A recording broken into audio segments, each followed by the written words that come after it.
Welcome to another deep dive.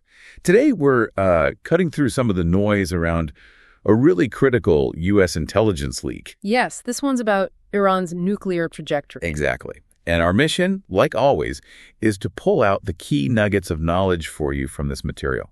Help you get up to speed quickly on something that could, well, really reshape global security. Indeed.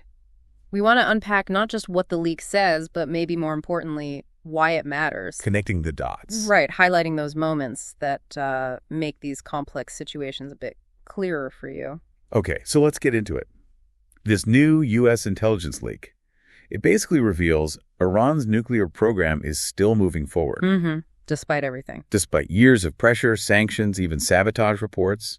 And what's really striking, I think, from the report is that recent attacks, maybe by Israel or cyber ops, they seem to have had less impact than perhaps previously thought. Which is fascinating because the assumption was quite different. What's really insightful here is how Iran seems to have kept going. Right. The leak suggests their underground sites, Natanz and Fordo, they've been more resilient than maybe intelligence expected. To cyber attacks, physical attacks. Exactly. And they're still enriching uranium there.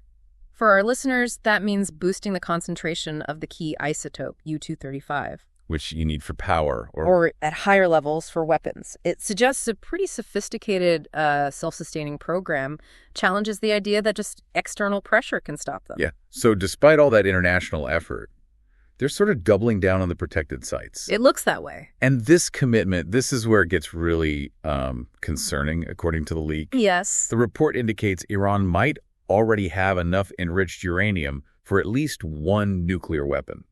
Now, it's crucial, as you say, there's no confirmation they've actually built a bomb. Right. No bomb confirmed. But nearing the threshold, that means they have the raw material.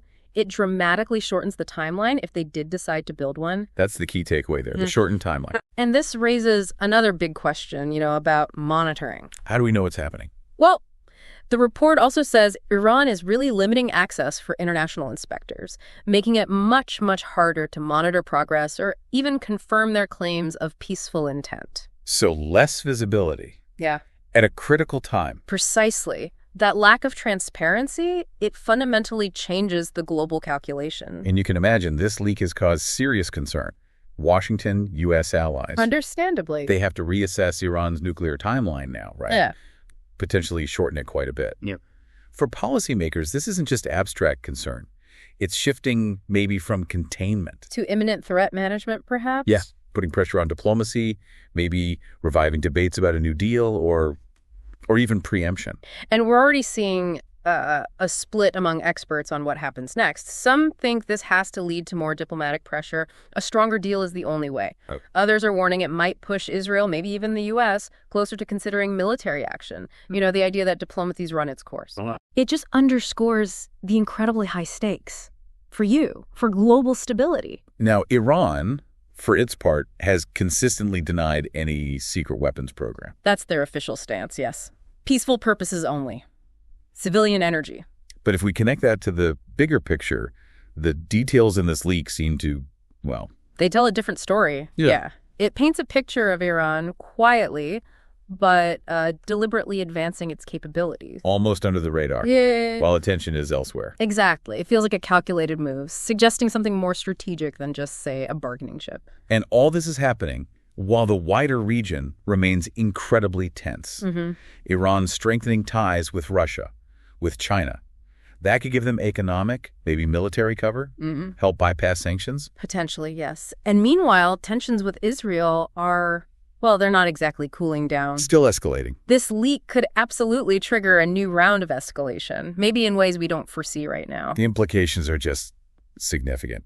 Huge potential to reshape not just the region, but global security alliances priorities for years. So wrapping this up, what does this all mean for you listening? Well, for now, all eyes are on Tehran, Washington, Tel Aviv. Waiting to see the response. Waiting to see how they react to these revelations. The implications are massive, and as this unfolds, it's going to influence decisions worldwide. Absolutely. This quiet advancement detailed in the leak, it forces everyone to reevaluate assumptions they've held for a long time. So as you think about this deep dive, here's a final thought to consider. How might the world's response, or maybe a lack of a decisive response to this quiet advancement, How might that redefine not just stability in the Middle East, but the entire balance of global power in the years ahead?